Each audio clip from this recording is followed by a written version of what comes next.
நீமிக்க சகோதர சகோதரிகளே, அல்லாஹ்வின் நல்லடியார்களே, அஸ்ஸலாமு அலைக்கும் வரஹ்மத்துல்லாஹி வரகாத்துஹு. அல்ஹம்துலில்லாஹ். அல்லாஹும்ம ஸல்லி அலா முஹம்மதின் வாலா அலி முஹம்மதின் வபாரிக் வசல்லிம். இன்றைக்கி நம்ம பார்த்திங்கன்னா நடந்த ஒரு முக்கியமான நிகழ்வை பார்க்கலாம். நிறைய பேருக்கு ஈமானை பலப்படுத்தக்கூடியதாக இந்த ஒரு நிகழ்வு அமைஞ்சிருக்கு. காசாவில் தான் இந்த ஒரு நிகழ்வு பார்த்திங்கன்னா இப்போது நடைபெற்றிருக்குது. மஃபாத்தான ஒரு குழந்தை அல்லாஹுடைய கிருபையை கொண்டு கபூர்க்குள்ளே போகக்கூடிய நேரத்தில் உயிர் பிழைத்து வந்திருக்காங்க. அல்லாஹ் ஒரு சில விஷயங்களை அங்கே இருக்கக்கூடிய மக்களுக்கான ஒரு ஆறுதலாகவும் நேர்வழியாகவும் காட்டிகிட்டு இருக்கான். நமக்கு தெரியும் 2 வருஷமாக காசாவில் போர் நடக்குதுன்னு சொல்லிட்டு. காசா அப்படிங்கிறது பாலஸ்தீனத்தில் இருக்குது. அங்கே பார்த்திங்கன்னா பக்கத்தால் இருக்கக்கூடிய யூதர்கள் தான் அந்த முஸ்லீம்களை அழிச்சு கொண்டு இருக்காங்க. இந்த 2 வருஷத்தில் எத்தனை பேர்த்த அழிச்சிட்டாங்கன்னு பார்த்தீங்கன்னா 50-60,000 பேர் மவுத்தாயிட்டாங்க. எல்லாமே முஸ்லீம்கள். அதுலேயும் பார்த்திங்கன்னா இறந்ததில் 30,000 பேர் குழந்தைகளாக இருக்காங்க. அல்லாஹ் அக்பர், நினச்சி கூட பார்க்க முடியல. 30,000 பிஞ்சு குழந்தைகள் தாக்கப்பட்டிருக்காங்க. யூதர்களுக்கு எப்படி ஒரு எண்ணம்னு பாருங்க. குழந்தைகளை அழிப்பது எந்த அளவுக்கு முக்கியம்னா அடுத்த ஒரு தலைமுறையே இல்லாமல் போயிடும். இப்போ பெரியவங்களை அழிச்சோம்னா அவங்களுடைய குழந்தைகள் இருப்பாங்க, அவங்க வளர்ந்து வருவாங்க, அவங்க நம்மளே பழி வாங்குவாங்க. ஆனால் குழந்தைகளை அழிச்சிட்டோம்னா அவங்களோட வம்சமே முடிஞ்சிருங்கிறதுக்காகத்தான் இந்த போர் முழுவதும் குறி வச்சு குழந்தைகளவே தாக்கியிருக்காங்க. அப்படி இறந்தவங்களுடைய ஒரு வரிசையில் தான் இன்றைக்கி பார்த்திங்கன்னா லைலா அப்படின்னு சொல்லக்கூடிய ஒரு குழந்தையும் இருக்கிறாங்க. முதல்ல பார்த்திங்கன்னா இந்த போர் ஆரம்பிக்கும் போதே அந்த லைலாவுடைய அம்மா உம்மு காலிதும் அவங்க அப்பா அபு காலிதும் என்ன பண்ணுறாங்க, எல்லாருமே ஒரு குடும்பமாக இருந்துட்டு இருக்காங்க. அவங்க இருக்கக்கூடிய ஏரியாவுக்கு தான் ஃபஸ்ட்டு போர் அனௌன்ஸ்மெண்ட் வருது. நோட்டீஸ்லாம் போடுறாங்க, இந்த இடத்த நாங்கள் தாக்க போகிறோம், இங்கிருந்து பொதுமக்கள்லாம் கிளம்பி போங்கன்னு சொல்லிட்டு. அந்த ஒரு அறிவிப்பு கொஞ்ச நேரத்தில் என்ன ஆகுது, அவங்க பகுதிகளில் வான் தாக்குதல்கள் நடத்தப்படுது. வான் தாக்குதல்கள் நடத்தப்பட்டதுக்கு பிறகு அங்கிருந்த மக்கள் எல்லாருமே வெளியேறாங்க. வெளியேறும் போது குடும்பத்தோடு போகிறாங்க. உயிரோடு போனால் போதும்னு தோணுமோ தவிர எதுவுமே அவங்க கையில் இருக்காது. அப்படி ஒரு அகதிகளாக என்ன பண்ணுறாங்க, கை கிடைச்ச ஒரு 4 பொருளை எடுத்துகிட்டு அவங்க வெளியேறாங்க. வெளியேறி போய் அகதிகள் முகாமில் தங்குறாங்க. ஏன்னா வீடெல்லாம் இழந்துட்டாங்க, அவ்வளோதான், அகதிகள் முகாம் தான் நமக்கு இனி இருப்பிடம்னு சொல்லிட்டு அங்கே போய் தங்குறாங்க. ஆனால் அந்த அகதிகள் முகாம்லேயும் அவங்க விட்டு வைக்கல. இஸ்ரேலுடைய இராணுவம் தொடர்ச்சியாக அனௌன்ஸ்மெண்ட் கொடுத்துட்டே இருக்காங்க, நாங்கள் இங்கே அட்டாக் பண்ண போகிறோம், அங்கே போங்க இங்கே போங்கன்ட்டு. அவங்களும் திரும்ப திரும்ப அகதிகளாக பல இடத்தை கடந்து போகிறாங்க. ரொம்ப கொடுமையான நிகழ்வு என்னென்னா, அகதியாக இருக்கிறவங்களுக்கு கூட இங்கெல்லாம் பார்த்திங்கன்னா ஏதாவது ஒரு இடம் இருக்கும், அந்த இடத்துல அகதியாக இருப்பாங்க.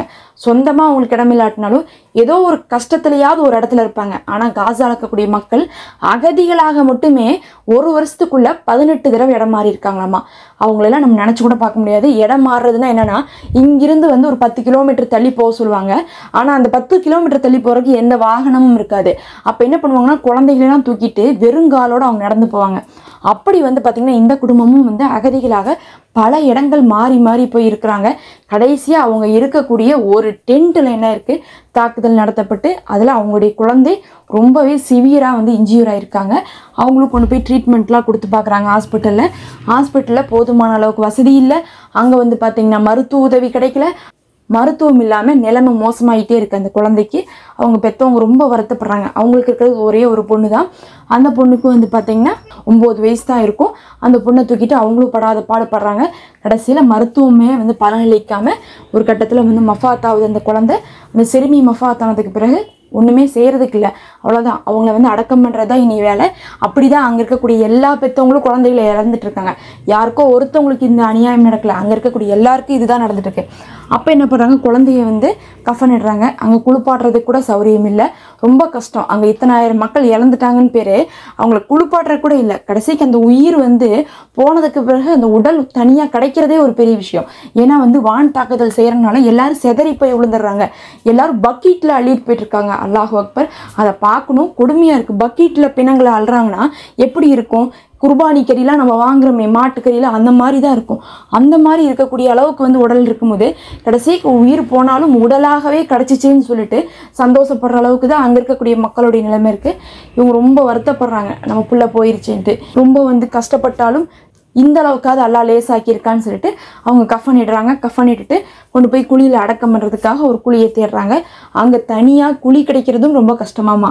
இவங்க என்ன பண்ணியிருக்காங்க, தனி குழி தேடி அதில் தான் அடைக்கலான்னு சொல்லிட்டு அடக்கம் பண்ணுறதுக்காக போயிருக்காங்க. கஃனிட்டதை என்ன பண்ணுறாங்க, உள்ளக்குள்ளே குழிக்குள்ளே வைக்கிறாங்க. குழிக்குள்ளே வச்சோடனே ஒரு சத்தம் கேட்குது, யாரோ கூப்பிட்ற மாதிரி ரொம்ப மைல்டாக கேட்குது. ஆனால் அந்த அம்மா என்ன நினச்சிக்கிறாங்கன்னா, அந்த பொண்ணுடைய அம்மா இல்லை நம்மளுடைய மனசுக்குள்ளே அப்படி என்னவா இருக்கும்னு சொல்லிட்டு அவங்க கவனிக்கல. அவங்க என்ன பண்ணுறாங்க, அழுதுகிட்டே இருக்கிறாங்க, அல்லாட்ட துவா செய்கிறாங்க. யா அல்லா, எனக்கு இந்த குழந்தைய எனக்கு சொர்க்கத்தில் கொடு, இவளுடைய உயிர் போயிடுச்சு, எங்களுக்கு இன்னொரு குழந்தை இல்லை, எங்களுக்கு ஒரு வாரிசு இல்லாமல் போச்சுன்னு அவங்க ரொம்ப வருத்தப்படுறாங்க, அழுகிறாங்க. அதுக்கப்புறம் மறுபடியும் அதே குரல் கேட்குது. அவங்க குழிக்குள்ளே வச்சதுக்கப்புறம் 2வது தடவையும் கேட்குது.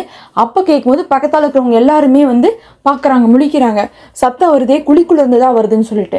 இந்த அழுகிற சத்தத்தில் முதல் தடவை அதை கவனிக்காட்டினாலும் 2வது தடவை எல்லாரும் கவனிக்கிறாங்க. கவனிச்சுன்னும் எல்லாருக்கும் சந்தேகம். உடனே என்ன பண்ணுறாங்க, உள்ளக்குள்ளே வச்சதை எடுத்து பார்க்குறாங்க. கட்டாக அவிழ்த்து பார்த்தா உள்ளே பார்த்தா லைட்டாக கண்ணை திறந்துட்டு அந்த பொண்ணு மயக்க நிலையில் இருக்கிறாங்க. அவசரமாக ஹாஸ்பிட்டல் எடுத்துகிட்டு போகிறாங்க. ஏன்னா கடைசி நேரத்தில் ட்ரீட்மெண்ட்டில் தானே போதுமான அளவுக்கு இல்லாமல் இறந்து போயிருக்காங்க. அதனால் ஹாஸ்பிட்டலில் சரியாக கவனிக்கலையாட்டுக்குன்னு நினச்சிட்டு ஹாஸ்பிட்டலுக்கு எடுத்துகிட்டு போகிறாங்க. ஹாஸ்பிட்டலுக்கு எடுத்துகிட்டு போனாங்க. அதுக்கப்புறம் ட்ரீட்மெண்ட்லாம் கொடுக்குறாங்க அங்கே. அதுக்கப்புறம் அந்த பொண்ணுக்கு உயிர் வந்துருச்சு. அவ்வளோ சீரியஸாக இருந்துச்சு, மஃபாத்தாச்சு. ஆனால் பார்த்தா இப்போ என்ன இருக்குது, உயிர் நார்மலாக அந்த பொண்ணு பேசுது. இப்போ அவுட் ஆஃப் டேஞ்சர், அது டேஞ்சர் கண்டிஷனில் இல்லை. இப்போ அந்த பொண்ணு உயிரோடு தான் இருக்குது. கொஞ்சம் ட்ரீட்மெண்ட் செஞ்சோம்னா சரியாயிரும்னு சொல்கிறாங்க டாக்டரே. இவங்களுக்குலாம் ஒரே ஆச்சரியம். அப்போ அந்த பொண்ணு மயக்கமெல்லாம் தெரிஞ்சு ட்ரீட்மெண்ட்லாம் கொஞ்சம் கொடுத்ததுக்கு பிறகு சொல்லிச்சாமா, நான் கண்ணை மூடி இருக்கும் போது வெள்ளை கலரில் ஒரு உருவம் உன்னுடைய நேரம் இன்னும் முடிவடையலை, நீ திரும்பி போ அப்படின்னு சொல்லிச்சுன்னு சொல்கிறாங்களாமா. இதை அந்த புள்ள அரபியில் தான் சொல்கிறாங்க. பாலஸ்தீன மக்கள், காசா மக்கள் அரபியில் தான் பேசுவாங்க. அந்த பொண்ணு இது அரபியில் தான் சொல்கிறாங்க. அந்த வெள்ளை கலர் உருவம் சொல்லிச்சுன்னு சொல்கிறாங்க. அது பார்த்திங்கன்னா அங்கே இருக்கிறவங்களுக்கு எல்லாருக்குமே பெரிய ஈமானிய நிகழ்வாக போயிடுச்சு. கண்டிப்பாக அது யாராக இருப்பாங்க, மலக்குமார்களாக தான் இருப்பாங்க. மலக்குமார்கள் தான் வெள்ளை நிறத்தில் வருவாங்க. அல்லாஹ் அந்த குழந்தைக்கு நாடி இருக்கான். அதனால தான் என்ன இருக்குது, போன உயிர் வந்திருக்குது அப்படின்னு சொல்லிட்டு அவங்க போன உயிர் வந்திருக்குன்னு சொல்லிட்டு உணர்றாங்க. அதுவரையும் அவங்க என்ன நினச்சாங்கன்னா, ட்ரீட்மெண்ட்டில் பார்த்திங்கன்னா சரியாக கண்டுபிடிக்காமல் அமுச்சு விட்டாங்க, இறந்துட்டாங்கன்னு சொல்லிட்டு உயிரோடு இருக்கும்போதே அமுச்சு விட்டாங்கன்னு நினச்சாங்க. ஆனால் அந்த பொண்ணு சொன்னதுக்கு பிறகு தான் தெரிஞ்சு, இல்லை அல்லாஹுடைய நாட்டம் தான் இதுன்னு சொல்லிட்டு தெரிஞ்சிருக்கு. இங்கே பார்த்திங்கன்னா அந்த ஒரு நிகழ்வு ரொம்பவே வைரலாக போயிட்டுருக்கு. 10வதுக்கு அந்த ஒரு நிகழ்வு பார்த்திங்கன்னா ரொம்ப வைரலாக போயிட்டுருக்கு. அங்கே இருக்கிறவங்களுக்குலாம் அது ரொம்ப ஒரு ஈமானிய நிகழ்வாக இருக்குது. எத்தனையோ குழந்தைகள் அங்கே இறந்துட்டு தான் இருக்கிறாங்க. எல்லா குழந்தையுமே அல்லாஹ் திருப்பி கொடுக்கல தான். ஆனால் ஒரு சிலருக்கு கொடுக்கறது மூலமாக அல்லாஹ் என்ன காட்டுறான்னா, மற்றவங்களுக்கு நான் தான் மவுத்தை கொடுத்துருக்கேன். என்னதான் இஸ்ரேல் அராஜகம் படுத்தினாலும் உங்களுக்கு நான்னா தான் மவுத் வரும். உங்களுக்கு நான் நாடாட்டினா உயிரோடு எச்சிருக்க முடியும். அதனால நீங்கள் விதியின் மீது நம்பிக்கை கொள்ளுங்க. உங்களுக்கு இந்த உலகத்தில் இப்படி ஒரு சோதனை நாடி இருக்குன்னா அதற்கான மறுமையில சிறந்ததை என்னால் கொடுக்க முடியும், ஒரு அத்தாட்சியாக இதை காட்டியிருக்கிறதாக அங்கே இருக்கக்கூடிய மக்களே உணர்றாங்க. சுபஹானல்லாஹ். ஒரு சிலர் இதை புரிஞ்சிக்காம அப்போ எல்லாரையும் காப்பாற்றலாம்லன்னு சொல்லுவாங்க. அப்படிலாம் பார்த்தீங்கன்னா நம்மளுடைய வாழ்க்கையிலையுமே நடக்கிறதில்ல. ஏதாவது ஒரு சில விஷயங்களை தான் அல்லாஹ் அதிசயமாக நிகழ்த்தி அதன் மூலமாக நம்பிக்கையை பலப்படுத்துவான். மிச்சவங்களுக்கு அது ஒரு விதியாக அங்கே நடந்துட்டு இருக்குது. அல்லாஹ் நாடினால் நிச்சயமாக இந்த ஒரு போரும் முடிவு பெறும். ஆனால் நம்ம பார்த்தீங்கன்னா வரலாற்றில் பார்த்துருக்கோம், நபி அவர்களே சொல்லிட்டாங்க, கியாமத் நாளுடைய ஒரு அடையாளம் தான் பாலஸ்தீனத்துடைய போருன்ட்டாங்க. மக்கள் கஷ்டப்படுவாங்க, போர் செஞ்சுக்கிட்டே இருப்பாங்கன்ட்டு அல்லாஹுடைய ரசூலே அறிவிப்பில் கொடுத்துருக்காங்கன்னா அது அல்லாஹ் அவர்களுக்கு ஆக்கிய ஒரு விதியாக இருக்குது அப்படிங்கிறதையும் தான் நம்ம புரிஞ்சிக்க வேண்டியது இருக்குது. அவர்களுக்காக அதிகமாக துவா செய்யுங்க, அது நமக்கான கடமையாக இருக்குது. நிச்சயமாக அங்கே இருக்கக்கூடிய குழந்தைகளும் நம்ம வீட்டு குழந்தைகள் மாதிரி தான். ஒருத்தவங்க உயிர் தப்பி வர்றதே நமக்கு எவ்வளோ ஆச்சரியமாக இருக்குது. ஆனால் அங்கே 30,000 பேர் இறந்துருக்காங்க அப்படிங்கிறது கனவுல கூட நினச்சி பார்க்க முடியல. அல்லாஹ்வே போதுமானவன். அஸ்ஸலாமு அலைக்கும். நம்ம அடுத்த ஒரு காணொளியில் சந்திப்போம்.